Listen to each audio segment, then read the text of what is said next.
So mayroon nga pong nangyari ngayon doon sa Iran. Nagsunog po sila ng isang imahe, isang rebulto ng isang Baal. Si Baal, mga sangkay, ay isa pong demonyo na inaayawan ng Diyos mula sa Old Testament. Magpahanggang ngayon, mayroong babala ang ating Panginoong Diyos laban dyan. At eto nga po, mga sangkay, makikita po ninyo ang isang imahe ni Baal na kung saan sinunog po ng mga taga-Iran. Pag-usapan po natin ito kung ano ang meron.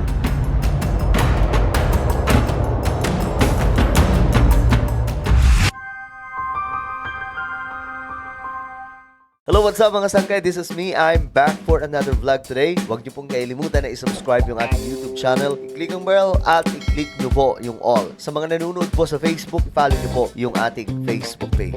So, this is something very interesting mga sangkay natin pag-uusapan ngayon. Lalong-lalo na po pag pinag-uusapan yung Bible prophecy. Dahil ang dami pong interesting, ang dami pong mga aganapan sa ating mundo ngayon na dapat po natin kumbaga matalakay. Nang sa ganun tayo mga Kristiyano, maging handa lalo.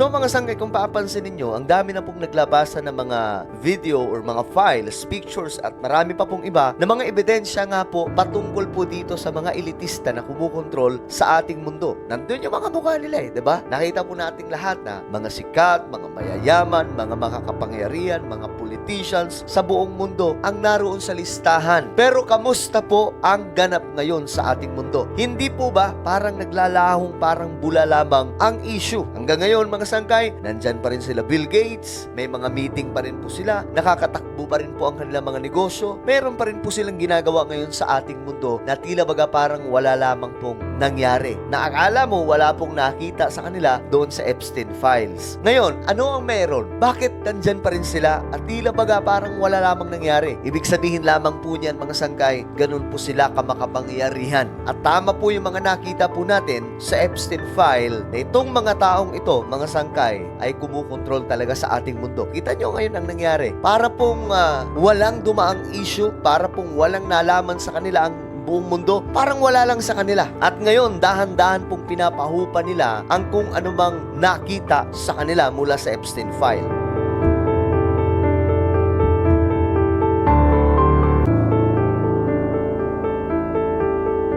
Ngayon mga sangkay, pag-usapan po natin itong Iran. Kasi nga po, may lumabas na mga balita, mga sangkay, na usap-usapan po ngayon. Hindi sa media, kasi ang media actually, gusto po nila itago yung mga ganitong kaganapan. Pero may ilang media sa international na naglalabas. So ayon po dito, the full Baal burning video in Iran. Iranians burned a Baal statue and an image of Epstein or Jeffrey Epstein. We, the monotheist of the world, by the help of God, will bring down the worshippers of Baal, the worshippers of Satan, and the arrogant oppressors. Ito daw po yung full video kung paano po nila sinunog. Ayan po mga sangkay, pinapakita pa po nila yung kanilang watawat. Ito yung mga highlight. Ayon sa report, ito daw po ay mga taga-suporta ng Iranian government regime. Kaya ngayon mga sangkay, pinapakita nila ito, binibida nila para po malaman ng buong mundo na itong world leaders di umano ay kontrolado nitong demonic forces. That's why mga sangkay, di ba, nakita nyo naman po sa Epstein File na kung saan yung demonic activities,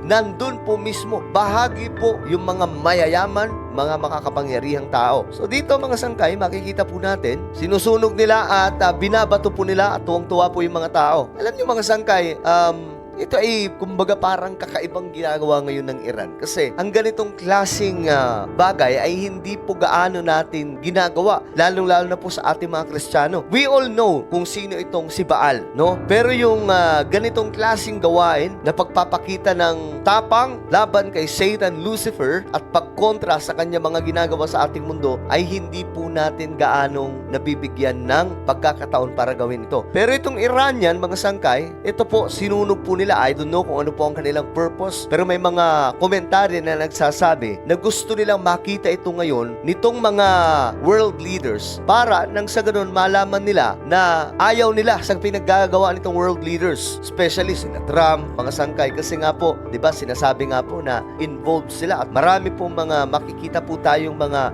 files, pictures, videos at marami pa pong iba na itong si Donald Trump and many other famous celebrities and businessman at maging po yung mga powerful leaders ay kasama po sa mga kalokohan, mga sangkay. Ayan, makikita po natin, ito po yung ribulto. Ayan, at nilagyan pa po nila, mga sangkay, no? Hindi po sila nakontento na mayroon pong picture nitong imahe ni Baal o ribulto, mga sangkay. Nilagyan po nila ng 666 sa ilalim. Para po sa inyong kaalaman, ang 666, mag-aaralan po natin yung Biblia. Pagdating po sa Bible prophecy, ito po ay number of the beast na kung saan sa darating na panahon in the future, alam ko malapit na po yan mangyari, mga sangkay, dahil nga po nakikita po natin ngayon yung lahat ng mga kaganapan na pumapatungkol sa kung ano po ang nakasulat sa propesya. That's why tayo mga Kristiyano, maganda po tayo spiritually because we don't know, guys, kung ano po ang mga paparating. Ang mahalaga, ready po ang ating spiritual life. Okay? Na mayroon po tayong maayos na relasyon sa ating Panginoon.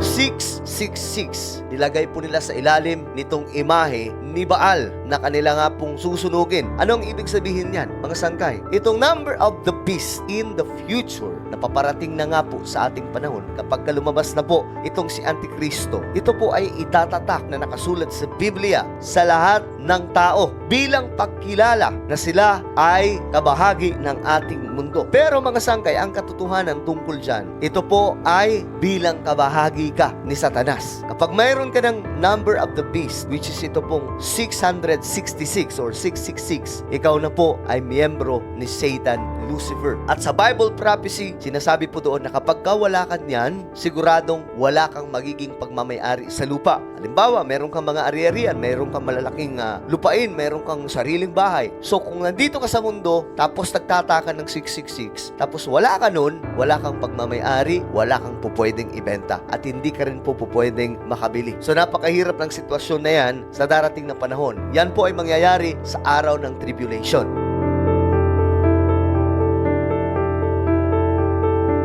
Ngayon, mga sangkay, sinunog po nila ito. Ayan, makikita po natin, mga sangkay.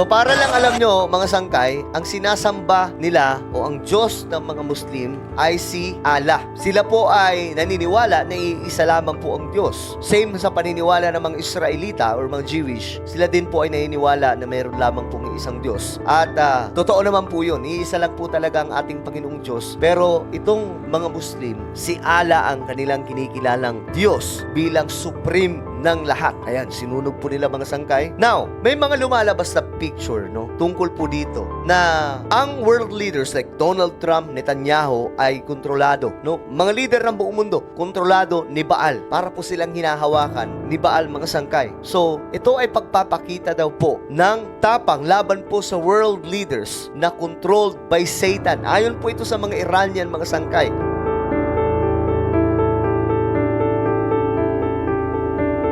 Ngayon, ang tanong dito, sino nga ba talaga itong si Baal? Ano ang meron sa kanya? At bakit ito sinunog ng mga Iranian? Kung pag-aaralan po natin ng Biblia, mga sangkay, si Baal po ay isang Canaanite God. So sa Old Testament, mga sangkay, na mention itong si Baal 90 times. At maging, mga sangkay, ang famous na propeta na si Elijah, sinallenge po ng 450 na mga prophets ni Baal. Subalit, mga sangkay, ang nangyari, natalo po ni Prophet Elijah itong 450 na prophets ni Baal. At ayon po sa kasaysayan, mga sangkay, ng mga Israelita or mga Jewish, noong unang panahon, itong Baal worship ay talagang tempting sa kanila. Ibig sabihin, madali po silang natitempt na sumamba dito dahil ang ino-offer neto na itong si Baal daw po ay magpapaganda sa kanilang mga pananim. May pangako itong agricultural success. Subalit ito po ay associated with fertility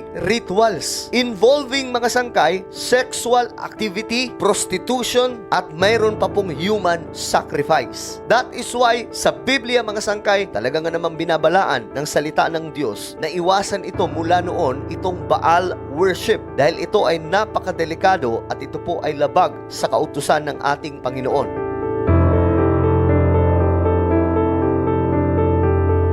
Ayon dito sa nag-post mga sangkay, all satanic altar must be burned. Iran has just begun. Iran is preparing the ground for the destruction of Satan and the emergence of the promised Savior. So, itong kanilang ginawa mga sangkay. Hindi natin alam mga sangkay kung ano po ang magiging takbo neto. Bakit nila ito sinunog? Ang pagpapakita lang ba ito ng angas laban po sa mga world leaders na kontrolado daw po ni Baal? Pero mga sangkay, kung titingnan po natin dito mula po sa Epstein file, ayon po dito, itong si Jeffrey Epstein, meron daw pong bank account na may pangalan na Baal. Ayan po mga sangkayo, Jeffrey Epstein had bank account named Baal and asked someone at JP Morgan to wire him over $11,000.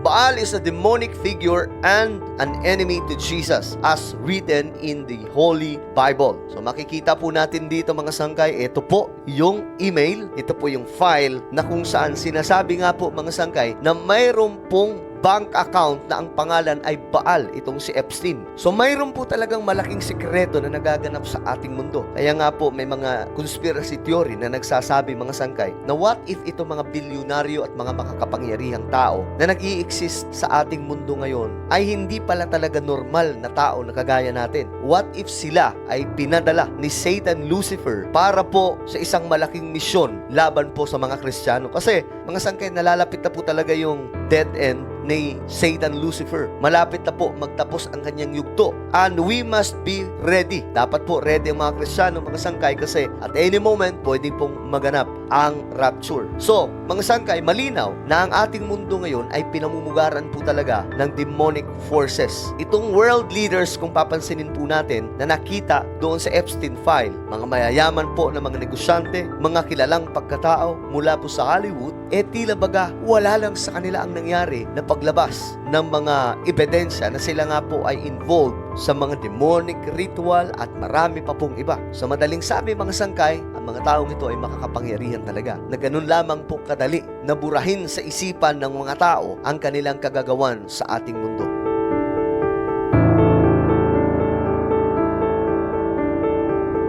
Isa ito sa video mga sangkay na ni-reveal, in-expose nitong si Rose Ann Parr about what is happening in Hollywood. At dito mga sangkay, related po talaga ito sa ginagawang ritual o ginagawa po ngayon ng mga bilyonaryo sa ating mundo. Pakinggan po natin. How they eat babies, that is not bullshit. It's true. So it's not just the dogs and the cats, not just the pets. It's not just the dogs and the cats. They're full-on vampires. And everybody still thinks I'm crazy, but I'm not crazy. They're full-on vampires. They love the taste of human flesh and they drink human blood. They say you can't wake people up that are pretending to be asleep, but I pray to God, please wake up even those who are pretending to be asleep with the irrefutable truth of what the worst people on this planet are really up to. They are really up to that. They're doing it. There are so many victims. Grabe, no? Nakakilabot ng video na to, mga sangkay, kasi na-reveal na pala ito. Pero wala po gaanong pumansin. At tila baga yung mga tao noon, tawag nga po sa kanya, nababaliw na po siya mga sangkay. Pero nung lumabas po yung Epstein file, nagulantang ang buong mundo. Dahil lahat ng kanyang sinabi, ginagawa pala talaga ng mga bilyonaryo, makakapangyarihang tao. At nakakadiri po, nakakakilabot mga sangkay. Pero ito po ay part ng ritual nila kung papaano po nila ginagawa ang pagsamba kay Satanas.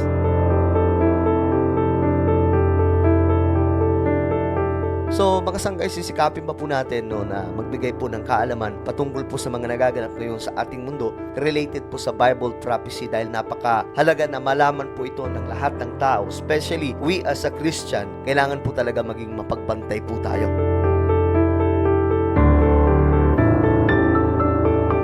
Alright, so ano po ang inyong komento? Comment down below. Huwag niyo po kalimutan na i-subscribe yung ating YouTube channel.